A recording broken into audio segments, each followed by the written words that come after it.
Esto es Tertulia Reformada, la combinación perfecta de amigos, teología y temas de actualidad. Esto es Tertulia Reformada. Comenzamos. Bienvenidos a Tertulia Reformada.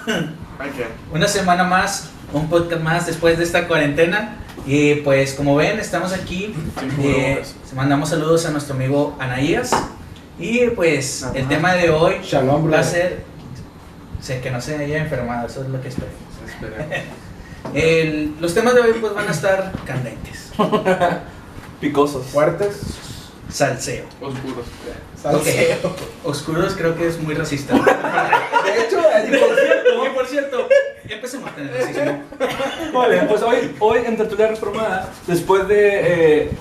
vamos a tomar una pausa en nuestra serie de historia de la iglesia. Para los que lo agradecen. Yo sé que ya lo necesitábamos. Grandes ataques. Va a ser una pausa a lo mejor un poco larga, a lo mejor en un punto volvemos a retomarla. Nos vamos ahorita en el siglo V con San Agustín, nos terminamos con San Agustín y vamos a continuar. Realmente después de San Agustín hay teólogos importantes después de San Agustín, pero llega a su clímax hasta el año 1200 y cacho con Santo Tomás. Entonces pues ya vamos a un poquito más adelante de eso. Hoy vamos a hablar de un tema que ha estado en la opinión pública ya durante varias semanas y que... En boca de todos. Ajá, y que nosotros podríamos decir, bueno, pues ya se calmó un poquito, pero tú entras a Twitter y te encuentras que ayer dos policías mataron a un hombre negro en un Wendy's que estaba durmiendo ahí porque no tenía casa. Bro, ¿qué es Twitter? ¿Qué es Twitter? o ciertos actos que todavía siguen manteniendo. Vamos a hablar acerca del racismo y las consecuencias que el racismo tiene y cómo cristianos lo están abordando y cómo deben abordarlo, ¿no? Entonces pues yo quisiera que ustedes empezaran, ¿no? Porque luego yo me avento hablando y no me callo. ¿Qué tienen que decir al respecto del racismo? ¿Qué es? ¿Dónde viene? ¿Qué onda? Le pasamos la palabra. En cuestión de un origen meramente, no sé exactamente, bueno, hablando de historia bíblica, por ejemplo, no sé, bueno, no tengo idea si hay algo marcado, porque por ejemplo vemos una participación de un etíope y no se ve que haya ningún tipo de discriminación por meramente su color en este caso. Entonces, no sé si esto surge de mucho tiempo después, o sea... Por ejemplo, notamos mucho que el racismo está principalmente dirigido y sobre todo por cómo se ve en Estados Unidos, principalmente contra la raza negra. Digo principalmente porque sabemos que el racismo no aplica solo a ellos, pero es como que el más marcado porque es el que se ve en todas partes. Entonces, no sé exactamente si surge en alguna época específica. Sabemos que históricamente los negros, por así decirlo, en cuestión de los que provienen de África, son traídos a América como esclavos, porque vaya, ellos no eran una civilización tan adelantada como lo era a lo mejor en Europa o en otras partes del mundo. Entonces creo que como tal, no sé, una época específica en la que podríamos determinar que empieza el racismo. Empezamos cuando hablamos de la conquista de África. Cuando Europa conquista África, Europa explota todos los recursos de África y después se lleva a su gente para que les sirvan como esclavos. Ajá. Siendo ellos el gobierno en poder, la autoridad en ese caso. Entonces ellos empiezan la esclavitud negra, o sea la esclavitud de los africanos empieza en Europa y después pues se viene a Estados Unidos con la conquista de América y sobre todo en las colonias británicas, ¿no? Porque Inglaterra tenía mucha injerencia en África. Ajá. Inglaterra, Francia sobre todo. Ok, bueno, y partimos de que la razón de la esclavitud no es solo por el hecho de llegar, ya sabes que sí hay más humanos, pero como los conquistamos van a ser nuestros esclavos. No es tanto la idea, sino que una de las ideas predominantes era que la raza negra no era igual que la blanca, o sea, eran seres inferiores que aparte por ser ignorantes porque no eran civilizados, a lo mejor tenían su inteligencia en cuestión de sus conocimientos, su cultura, pero no tenían a lo mejor la misma inteligencia, en desarrollo... ¿Educación? Podría decirse. Y aparte, no sé si fue desde ese momento en el que se tiene esa idea de que los negros no tenían alma y no se les consideraba humanos. Entonces, si ese es el tema, O el punto, vaya, se los toma como esclavos porque al final de cuentas son un recurso más de su conquista hacia ese país. Entonces, creo yo que las principales ideas en cuestión de discriminación desde esos momentos pues son por el hecho de considerarlos como un ser inferior, que ya al momento de traerlos a por ejemplo América o Europa como esclavos, ya pues vaya, va pasando el tiempo y es cuando van pasando ciertas situaciones que los llevan hasta el estatus en el que estamos actualmente. Pero vaya, en cuestión de la idea como racismo, creo yo que sobre la idea que se tuvo en aquel momento, al descubrir, por así decirlo, esa raza, no sé si existían, por ejemplo, personas negras en otras partes del mundo, aparte de África, o sea, digamos que en ese, después de que descubrieron África o que conquistaron África, y vaya, va evolucionando, y ahorita el racismo pues lo podemos concebir de otra forma, no meramente hacia los negros, aunque es muy y mayormente marcado contra ellos. Si no me falla la memoria, después de la teoría de Darwin también le dio mucha fuerza al racismo, ¿no? Porque se empezaban a ver, creo que también a la raza negra vaya como inferior, ¿no? Como no que... evolucionado. Ajá. Yo vi, digo, lo llegué a ver incluso así como que en revistas donde se creía que Darwin proponía o hacía ver como que a esa raza como que inferior, ¿sí? Entonces también de ahí agarraron sus barras, los nazis, también tuvieron saciedad los nazis. Y bueno, en cuanto a la idea cristiana, fue de hecho en los países europeos en el siglo XIX cuando empezaron a decir que la raza negra era de la maldición después de la maldición de Canaán, ¿verdad? De Cam. Sí, pero fue la maldición de Canaán. O sea, el hijo de Cam. Ajá. Entonces se cuenta que en Cam empezaron a decir que, de hecho aquí en Génesis 9:18 dice, maldito sea Canaán, siervo de siervos será a sus hermanos. Empezaron a decir que lo más probable era que la raza negra era esa descendencia y por lo tanto pues obviamente estaban en su lugar de servidumbre, tenían que ser esclavos porque ya estaba predeterminado en ese aspecto. Entonces ahí empezamos, entonces vemos un racismo religioso. Pero bueno, viene desde, Cam, Canaán, hijo de Cam, hijo de Noé. Sí, estamos hablando de la época del diluvio, ¿no? Cuando, después de que termina el diluvio, sale la familia de Noé del arca y hay un suceso ahí donde Cam descubre la desnudez de su padre, que está muy abierta a interpretación. Después lo platicaremos. No es asunto de discusión.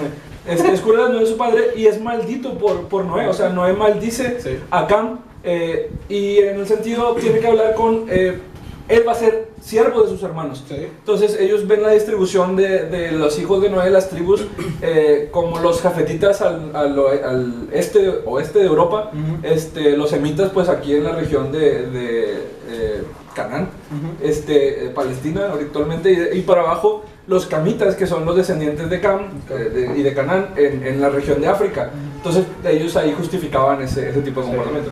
Exactamente, y que meramente una justificación, porque por ejemplo, si vemos, si bien en la época bíblica, neotestamentaria, había temas de esclavitud en el que se llevaba, por así decirlo, a los esclavos a seguir en su papel de esclavos, pero ahora con una actitud diferente, y a las personas que tenían esclavos no se les estaba diciendo meramente libéralos porque ya no tienes por qué tener los esclavos, sino trátalos de una manera diferente.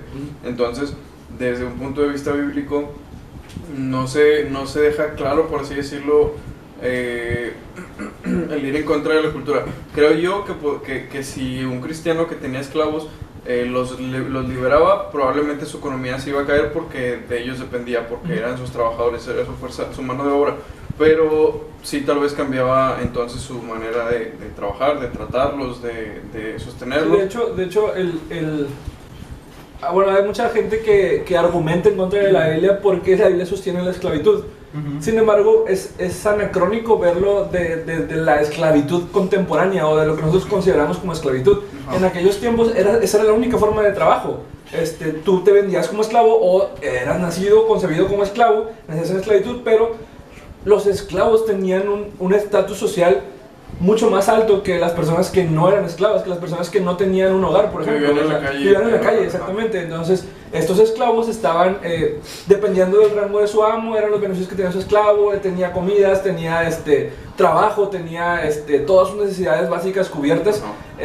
Y bueno, aquí vemos también el contexto de las personas en estos tiempos que se aprovechaban o eran malos con sus esclavos, a los cuales siempre se les llama a arrepentimiento en cuanto a esos aspectos. Hay un caso de un cristiano que tiene un esclavo, ¿no? Que es Filemón. Tiene como esclavo Onésimo, que Pablo le escribe, pues recíbelo otra vez como esclavo porque se había escapado, etc. Entonces Pablo nunca le recomienda, no tengas esclavos porque eso es inmoral. No, estamos hablando de una cultura que funciona de esta manera, ¿no? Con esclavos que son empleados, básicamente. Son lo que nosotros consideramos, o sea, nuestra esclavitud actual está en base a un contrato, ¿no? Bro, soy un esclavo.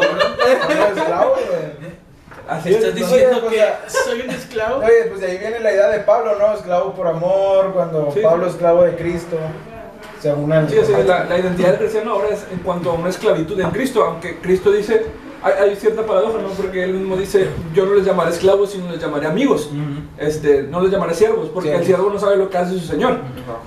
Entonces nosotros somos esclavos de Cristo, pero no nada más somos esclavos, sino que ahora somos amigos de Cristo, ¿verdad? Y somos hijos de Dios. Que creo yo que en ese sentido, por ejemplo, el hecho de que permaneciera, por ejemplo, en el caso de Onésimo y de Filemón, no creo que fuera solo una relación de, es mi esclavo, esclavo amo, sino que a lo mejor también había, por el hecho de ser hermanos, una intimidad mucho más. Sí, aparte eran hermanos en la fe, ese es el punto de Pablo cuando lo escribe, ¿no? Sí, exacto. Y pues bueno, entonces esto es el origen de la esclavitud. ¿Por qué el origen de la esclavitud? Porque el racismo actualmente tiene que ver con concepciones de esclavitud. Hay una palabra que usan los negros en Estados Unidos sobre todo, que está prohibida decirla para todo aquel que no sea negro. ¿Sí he escuchado, verdad? La palabra, la N-word le dicen en inglés, que es, bueno, esto lo puedo decir, nosotros somos mexicanos, ¿no? Y el negro. El video El de, hey you, don't need sí, el video mexicano. sí, No, I can say it, I'm Mexican. ¿Qué pasa, galera? Está muy bueno ese video.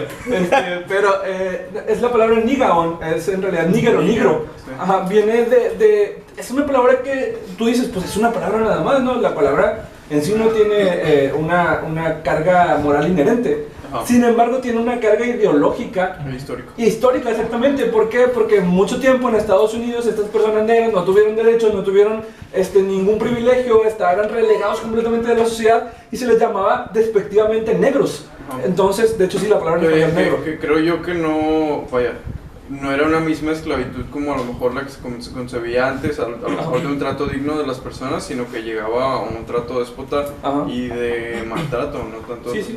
Y muy fuerte, digo, lo podemos ver. Acabo de terminar un ensayo para la escuela sobre el apartheid. ¿Alguna vez escucharon de eso? Nelson Mandela, el apartheid en Sudáfrica. Durante de 1948 a 1992 hubo un periodo en Sudáfrica donde el 20% de la población, que era la minoría blanca, se ocupó en el poder y dijeron, los negros no van a tener privilegios, los negros van a tener sus áreas donde ellos pueden estar, no pueden hablar con un negro, no se pueden casar con un blanco, no pueden ni siquiera hablarle en inglés a un blanco.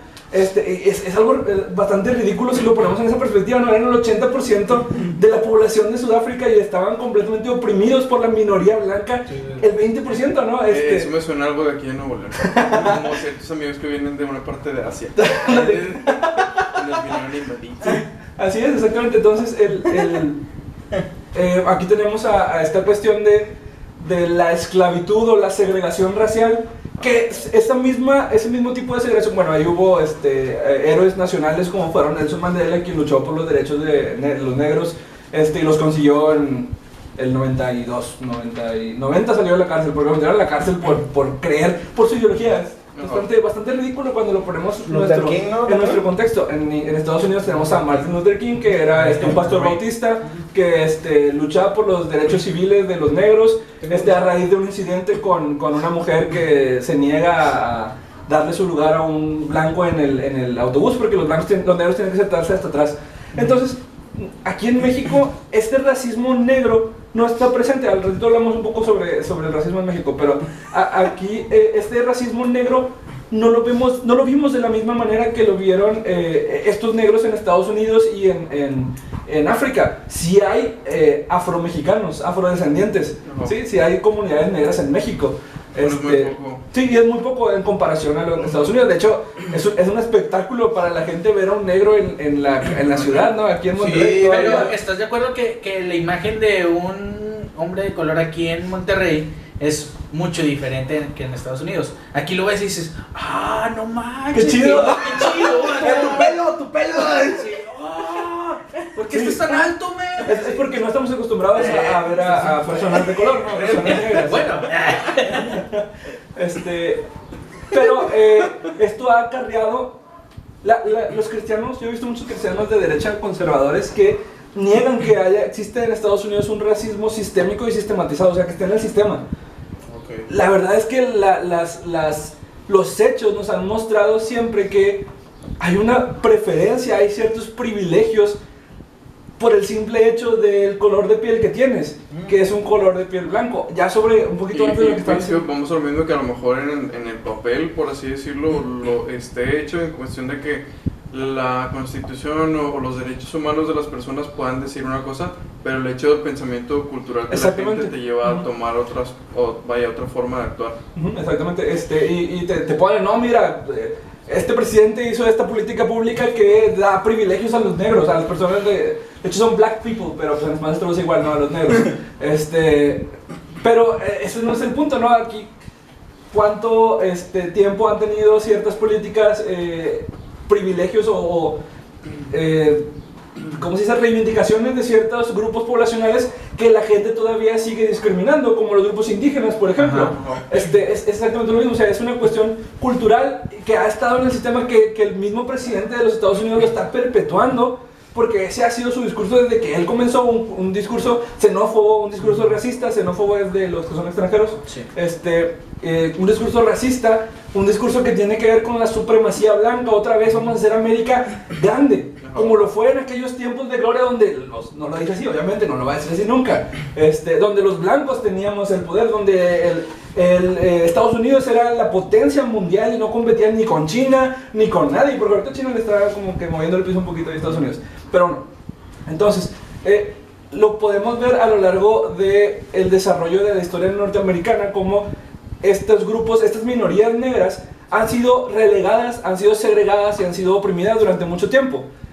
Sí hay ciertos tratos, ciertos privilegios. En este caso tenemos el caso de George Floyd, quien entra a una tienda de conveniencia a comprar unos cigarros, creo que iba a comprar, y al pagar lo acusan de que el billete con el que estaba pagando era falso. Se le pide que regrese el material y todo. Él está en una discusión, llega la policía, lo someten de una manera demasiado violenta, que es un caso particular en Estados Unidos, ¿no? Siempre sale mucho en las series, ¿no? Estas cuestiones de si tú eres negro y ves a un policía, no te resistas al asalto. ¿Por qué? Porque lo va a interpretar como que estás atacándolo y te va a matar. Entonces pues tienen también porque ellos tienen permiso de atacar sí, de defenderse. De defenderse. Obviamente es abuso de poder en cuanto a... Brother, y de hecho te da risa porque en las películas los mismos negritos se burlan de eso.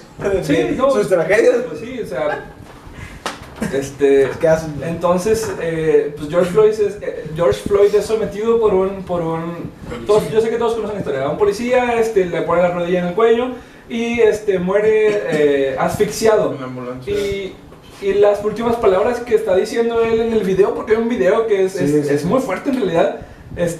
Dice, no puedo respirar. A lo que el policía hace caso omiso y pues termina en la muerte. Normalmente eso es bastante común en Estados Unidos, o sea, es más común de lo que les gustaría a ellos aceptarlo. Y lo que pasa es que no están grabados todos en un video, ¿no? Cuando hay un video, pues es mucho más el impacto que hay. El policía ahorita está acusado de homicidio en segundo grado. 3 de ellos están acusados de homicidio y uno acaba de salir bajo fianza. Ya, bueno, ya lo están después de que no habían actuado en ningún momento. Ese policía también ya traía antecedentes de que era muy agresivo, ¿verdad? Sí, entonces, pues ahí tenemos lo que desencadenó una de las protestas más fuertes que ha habido en este siglo en Estados Unidos. Lo estábamos viendo con llegaron al punto las protestas en Washington D.C. que el presidente se tuvo que ocultar en el búnker de seguridad y apagaron las luces de la Casa Blanca. Eso es bastante importante al respecto, ¿no? Ese es el presidente, de cierta forma, aunque después salió a negarlo, reconociendo su incapacidad para controlar el problema, para arreglarlo, para solucionarlo, ¿no? Simplemente lo que él estuvo haciendo fue tuiteando, cuando empieza el robo empiezan los disparos.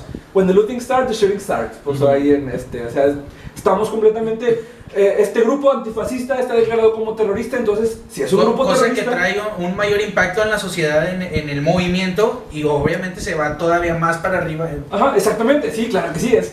Lo dice el predicador, no lo dice Salomón en Proverbios, que la respuesta amable calma la ira. No, entonces cuando tú das una respuesta áspera, tú le estás echando gasolina al fuego. Sí. Así, literalmente, no, gasolina, para que arda.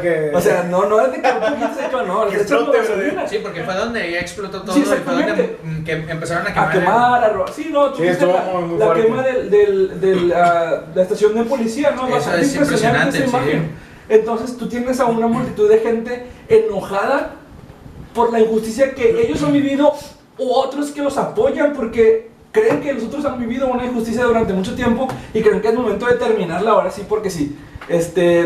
Trump ha perdido totalmente su credibilidad con estos grupos, porque todavía hay muchos grupos conservadores que están en total apoyo al presidente, lo cual me parece impresionante, de verdad, me parece impresionante. Y luego yo entiendo lo que representa para las políticas republicanas Donald Trump, pero no me parece sostenible de ninguna forma ética y moralmente el seguir apoyando a un hombre tan depravado que ha mostrado esa depravación hasta estos límites. Digo, a mí me parece exagerado, me parece insostenible. Y a eso sumándole las acusaciones de Anonymous en cuestión de sus participaciones. Ajá, ya hay otros detalles en cuanto a eso, ¿verdad? Pero de hecho, o sea, Donald Trump siempre ha sido un hombre que siempre ha estado en el ojo del huracán, que ha sido misógino, que ha sido abusador, violento, etcétera. Lo fue durante mucho tiempo. Hay un video de él donde habla de cómo tienes que tocar a las mujeres, etcétera. Que se mandan las fiestas de Playboy. Ajá, sí, digo, no sería sorpresa para nadie realmente si las acusaciones de Anonymous resultan ser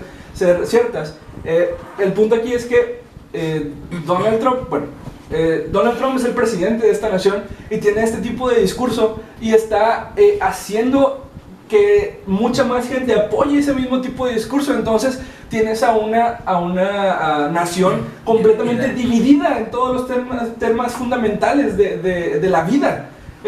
Y pues es un problema, ¿no? Aquí estamos viendo los resultados del problema, protestas. Estamos en medio de una ola de coronavirus a nivel mundial, una de las peores pandemias de los últimos 100 años. Y tienes a un montón de gente que aún así prefiere arriesgar su salud con tal de mostrar el enojo que tienen ante la injusticia. Eso dice bastante de una sociedad, ¿no? Y bastante de su líder, sobre todo. Y bueno, ¿qué más está diciendo? George Floyd. Hay otro video, ahí andan diciendo que si es más antiguo, no sé, pero está muy muy bueno, donde estaban unos policías, obviamente de Estados Unidos, y fueron y querían arrestar a un negrito vestido de rojo. Estuvo muy bueno. Estuvo muy bueno. Y luego, oye, pero ¿por qué? No, porque te parece, por sí, pero soy yo. No, es que te parece, tenemos que llevarte, o sea. Sí. Y dijo, ok, y lo arrestaron, dijo, no me toques. Hasta el chavo le empezó a decir maldiciones. Y dices tú, oye, ¿cómo le vas a decir maldiciones? Oye, pues que era el FBI cuando lo detienen y le dicen, ¿por qué no me pides primero mi identificación? Sí. Y le dice, no, todavía te vamos a llevar. Y luego le saca la cartera y al que está grabando le dice, mira, esto se va a poner divertido. Y luego checan y, ¿qué dice ahí? Sí, o sea, ese es el punto, ¿verdad? Esos son los extremos. Y ahorita la respuesta de las fuerzas policiales fue completamente enceguecida por la situación. Ellos dijeron, estos están haciendo robando, están haciendo... Sí, hay mucho oportunismo en ese tipo de protestas. Lo vemos aquí en todos casos, ¿verdad? La gente siempre tiende hacia el mal. Ese es el punto. Aprovecha. Ajá, exactamente. Y te dicen, no, es que ¿por qué quemaron la estación de policía y todo?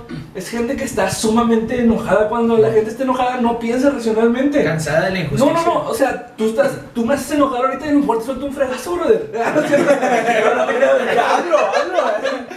No, ¿entiendes? Están a ese punto de... ¿Te puedo cambiar el lugar, chico? Sí, Hacen locura.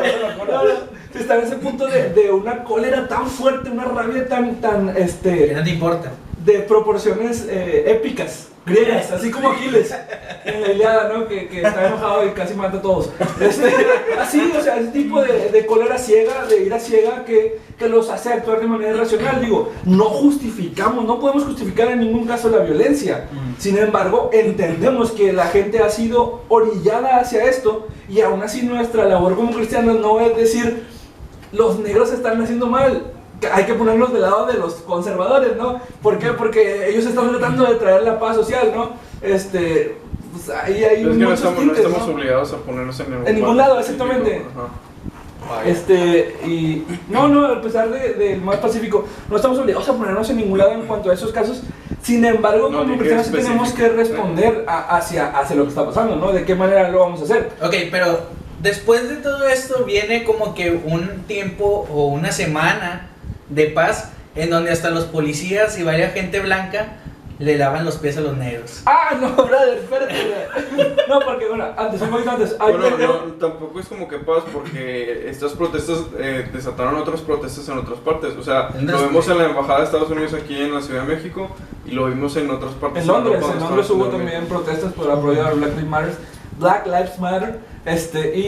Hay un video de un viejito de 72 años que está tratando de pasar entre los policías y lo empujan. Un policía lo empuja. Y se desnuca el señor. No, el punto es que cesaron a los 2 policías que hicieron eso y 57 policías del estado renunciaron en contra, o sea, para apoyar a sus 2 compañeros que habían sido cesados por sus actos violentos. Entonces, estamos perpetuando estas ideas en nuestra sociedad, en nuestro desarrollo social. Eso es lo que pasa y eso es lo que vemos en Estados Unidos, porque aquí en México también, no sé si viste a los que a un vato lo por atrás, quién sabe cómo le hicieron aquí, y lo desmayan, vato. Se lo desmayan y levantan al chavo y el chavo ya como que no sé si iba muerto, ya quién sabe, vato. Ahorita llegamos a México porque en México es un caso muy particular con la policía. Si tú le preguntas a 100 personas cuántos confiarían en un policía, yo no creo que ni 5 te digan, sí, también es muy diferente en un policía. Nuestra policía está completamente corrompida. A mí me da miedo. Digo, yo no generalizo, yo creo que puede haber muy buenos policías que son personas éticas, que son personas morales, que son respetuosos con la ley, incluso que protegen a los ciudadanos, pero no son la mayoría. Sí, son una minoría muy, muy pequeña.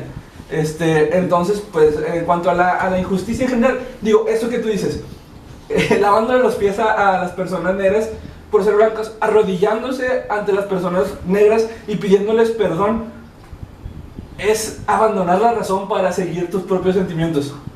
Para seguir un sentimiento nada más, es un abandono de la razón. No encuentro otra manera de que llamarlo. Lo llamaría de cierta manera en específico, pero vamos a cuidarla, ¿no? Hay un sticker que define. Es tonto, vamos a decirlo así. Es tonto, es muy tonto. Es algo que a final de cuentas no representa nada, no es algo significativo, es algo representativo en un momento que no tiene ninguna repercusión. Y aparte, yo no tengo la culpa de lo que han hecho los otros mexicanos anteriores a mí. Digo, yo puedo hacer mi parte ahora cambiando y educando a mis hijos para que sean personas de bien. Buenos ciudadanos. Es como cuando el presidente le pidió a España que se disculpara por la conquista. Es ridículo. Sí, yo soy AMLO, eso es ridículo. ¿Te puedo soltar un golpe? Es bastante ridículo el que el presidente haya hecho eso. Digo, yo entiendo que su ideología representa discurso antiimperialista, anticolonial.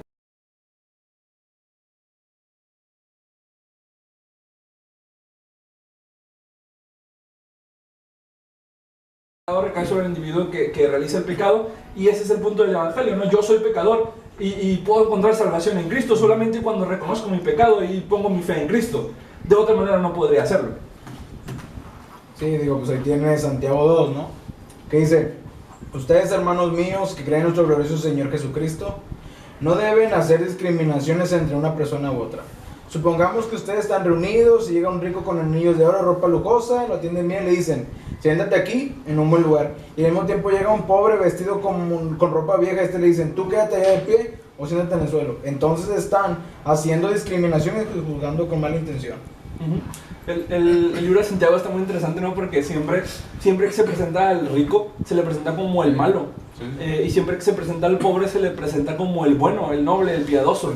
Que la gente ha dicho, muchos han dicho de que, pues mira, Santiago tiene esas tendencias no, algunos escritores comunistas han dicho, mira, aquí en este libro del Nuevo Testamento incluso se puede ver que Santiago tiene esta misma perspectiva. No, en cambio es que la verdad es que no, tenemos que considerar el contexto. ¿A quién está escribiendo Santiago? Santiago está escribiendo a la diáspora de los judíos, ¿verdad? Que salieron de Israel, que fueron exiliados de Israel, perseguidos y que abandonaron su trabajo, sus casas, sus familias y ahora no tienen nada de dónde vivir. Todos son pobres y trabajan por un sueldo ante patrones que los explotan y los oprimen. Entonces a ellos les está escribiendo Santiago, ¿no? Ese es su contexto, por eso Santiago escribe de esa manera. Sí, de hecho creo que dice contra los ricos opresores, sí hay un apartado. Y de hecho Santiago le dice a los ricos, aúllen y lloren por las miserias que les vienen porque su riqueza va a testificar contra ustedes. Claro. Entonces pues estamos viendo ese contexto específico. No quiere decir que toda la riqueza sea mala, no quiere decir que todos los ricos sean malos y opresores y perversos. No, digo, hay muchas personas que tienen mucho dinero que han sido rescatadas por Cristo y que incluso apoyan ciertos, ¿cómo se llaman? Ministerios sociales, o sea, que tienen un alcance social cuanto a pobreza, hambre, etcétera. Educación o que... Incluso si es gente que, por ejemplo, tienen empresas, cosas así, las dirigen hacia esos rumbos. Ajá, exactamente, digo... Eso está bien, la riqueza en sí no es mala, el malo es el hombre que hace con la riqueza un Dios, que es lo mismo que Cristo habló durante todo su ministerio, ¿no? Cuando habla aquella parábola de no podemos servir a Dios y al dinero, no podemos servir a dos señores. Entonces, pues ya para cerrar este tema, otro de los temas que queríamos platicar es sobre el fin del mundo, ¿no? El mundo... da la apariencia de que ya se va a acabar, qué rollo, o sea, estamos en una pandemia mundial, los mercados, crisis ha sido un mundial. 2020 muy intenso. Muy intenso. O sea, todos los meses es de que, no sé si vieron ahora que empezó junio, ahí no que cada mes ponen de que, no sé, junio sorpréndeme, etc. Ahora pusieron junio, te aceptamos tal como eres. Exactamente, digo, pues el mundo está viendo que están pasando cosas que no suceden con tanta frecuencia, ¿no? Empezamos en medio de una pandemia muy fuerte, una crisis económica fuerte que se va a venir todavía peor, desempleo, inseguridad, las protestas por racismo, entonces todo da la impresión de como que, órale, como que ya se va a acabar el mundo, ¿no? Hay quienes sí se han aventurado a decir, Cristo ya viene este año, o sea, de este año no pasa de que Cristo venga. ¿Tú tienes algo que decir, Charlie, al respecto de eso? Bueno, más que nada, el círculo cristiano utiliza mucho el Apocalipsis. Mira, dice, vi una noticia donde un reportero serio, él empezó a decir, mira, la Biblia dice de una marca. Te empezaron a decir ahí con todas las ideas que traen de la vacuna, que está, ¿cómo se llama detrás? ¿El chip del 5G? Ándale. Entonces dijo, entonces él dejaba en incógnita, ¿será esto lo que dice el Nuevo Testamento? ¿Será esto lo que la iglesia nos ha prevenido, decía él, por tanto tiempo? ¿Qué opinan ustedes? Así te dejaba como que pensando. Entonces la gente se asusta, bro. Se asusta. No. Inclusive a mí un familiar me decía, oye, esto es cierto, es cristiano, ¿verdad? Oye, no te lo puedo, no, o sea, esto no es así, ¿verdad? Tranquilo.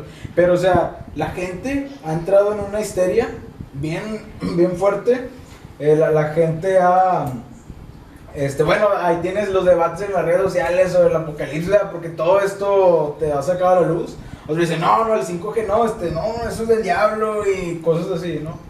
Pero es bien importante ver que como quiera el apocalipsis brinda un consuelo a la iglesia, de hecho es un consuelo muy grande. Pero a raíz de malas interpretaciones o a raíz de interpretaciones que ya cargamos, ¿verdad? Por años, se entras en un ¿cómo se le dice? ¿Un pánico? Un pánico, sí, un pánico bien feo, donde la gente ya de plano, bueno, al menos yo nunca he visto que en las noticias hablaran de eso, o que las personas no salvas necesitan el apocalipsis tantas veces, a menos en películas, ¿verdad? O sea, para hacer todo esto, la gente está asustada, ¿verdad?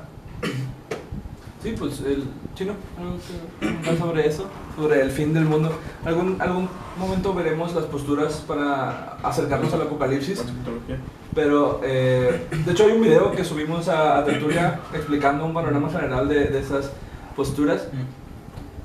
Pero no debemos caer en los excesos del pánico y dejarnos llevar por todo lo que vemos en redes sociales. Un cristiano no tendría por qué tener ese pánico. O sea, como dice Charlie, a final de cuentas Apocalipsis le brinda un consuelo a la iglesia, y lo que esté pasando a nivel mundial, aunque sí nos preocupa en cuestión de que debería de entristecernos el hecho de que la gente que no ha nacido de nuevo se vaya a perder y nosotros no estamos haciendo lo suficiente. Creo que es lo que nos tendría que preocupar, si acaso, y aún así teniendo confianza en que Dios tiene control sobre ello.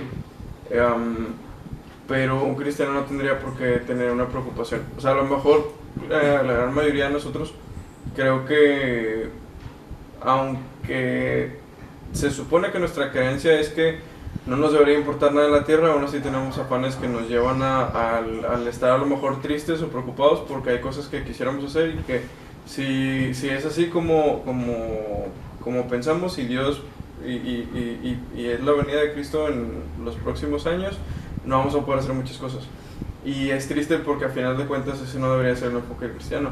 Entonces, vaya, uno como cristiano no tendría que tener ningún tipo de preocupación o alterarse, o si en la vida diaria, si en una época en la que a lo mejor no estamos en una crisis económica, o en la que no estamos en este tipo de situaciones, los afanes diarios nos consumen a veces al punto de desviarnos de nuestra comisión,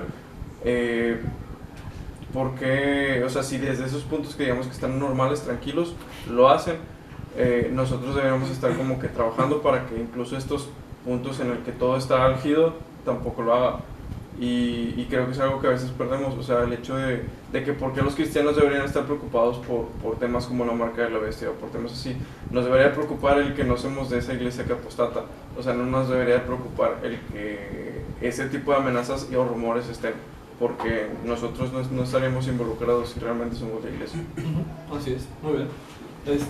Pues al final de cuentas, tengan cuidado con lo que consumen, chequen las fuentes de lo que están viendo, conozcan la Biblia, entiendan lo que... de hecho ya vi el programa, está programado para la primera o segunda semana de julio, el capítulo sobre Apocalipsis, un panorama general y las posturas de aproximarse al Apocalipsis, y pues ya hablaremos un poquito acerca de eso, pero pues mientras tanto, como conclusión de lo de hoy, racismo, injusticia y Apocalipsis, ¿verdad?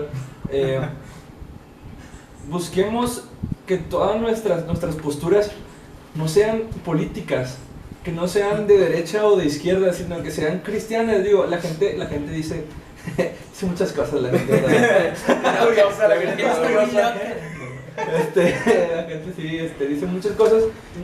He escuchado decir, cuando yo he dicho estas cosas, que eso es como aquellos que dicen, yo no soy calvinista ni arminiano, soy bíblico, o que no existe, que es una falacia de punto medio, que no es para mí, no tiene sustento, o que es un eclecticismo por quererle caer bien a todos, a las dos bandos, y no digo, que sea un eclecticismo no lo hace necesariamente malo. Lo que yo busco es posturas equilibradas con respecto a la Biblia, no a las posturas políticas, ¿no? Y eso es lo que tenemos que hacer como cristianos, ¿no? ¿Qué dice la Biblia? ¿Cómo tengo yo que responder? Bueno, si todo el grupo de la izquierda se toma de esto para hacer avanzar su agenda progresista, pues yo no lo voy a seguir. Sin embargo, yo no puedo decir, no voy a apoyar su grito en contra de la injusticia, porque puede que ellos también le hayan un poquillo al aborto o a los matrimonios homosexuales. No, digo, o sea, yo lo que estoy hablando es de esto, de la injusticia, del racismo, de la discriminación. O si la derecha me dice, no, todos ellos están mal porque ellos van a avanzar en la agenda progresista, pero por eso está mal todo lo que dicen, pues tampoco me lo voy a comer todo, no, escuchamos lo que dicen, pongamos atención a lo que la gente dice y meditemos en ello, vayamos al Señor en oración, vayamos a la palabra y veamos qué es lo que encontramos en ella y vivamos el Evangelio, ¿no? Al final de cuentas se trata de vivir el Evangelio que hemos recibido, de ser tenidos por dignos del llamamiento que hemos recibido y predicar a Cristo a través de nuestras vidas y de nuestras palabras. Yo creo que hemos cometido el grave error de poner nuestra confianza y la veracidad en una nota de Facebook. O sea, ¿Qué pasa? ajá, porque hay veces, es como ahorita lo comentábamos con lo de cuando le lavan los pies a las personas, ¿verdad? O sea, eso ves a millones de personas compartiéndolo y diciendo, es que eso es lo que el Señor dice, eso es lo que el Señor es amor. quiere, amor, exactamente.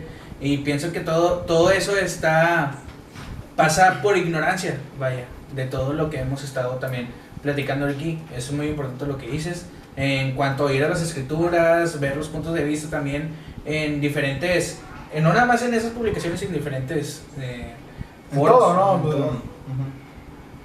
Sí, no, digo, eso del lavado de pies alguna vez lo platicaremos, pero tiene un contexto y tiene una connotación, ¿no? Una connotación de yo estaba arriba y tú estabas abajo, entonces yo me voy a poner abajo para que tú estés arriba por este momento, ¿no? Y no, porque lo que el ángel nos dice es que ya somos iguales, ¿no?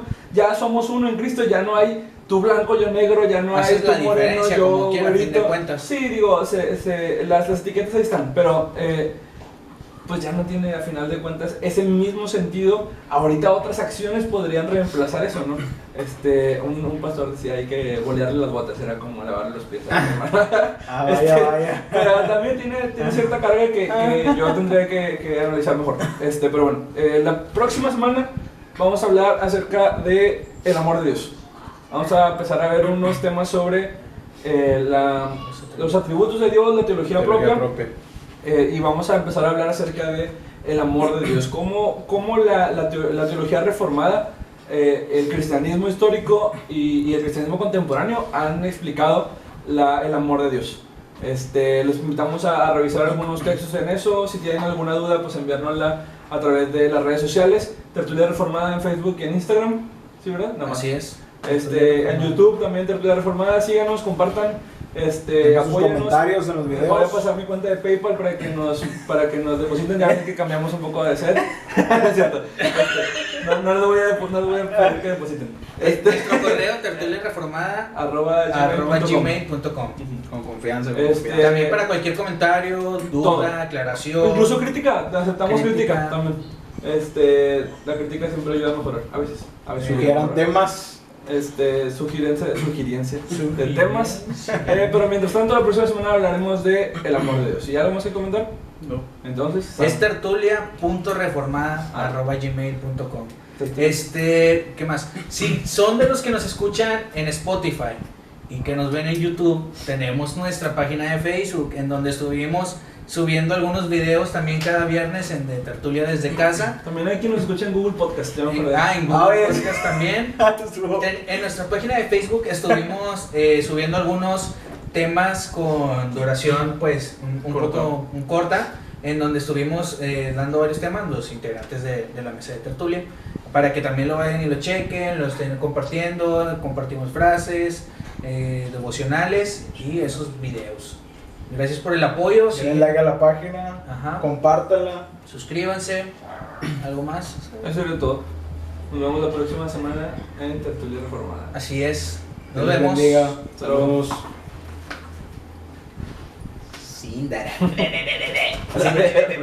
Lo primero que dices, brother. Y luego, ¿cómo se para, brother, acá? Creo que esa está apagada, ¿no? No, esa la volvió a aprender bien.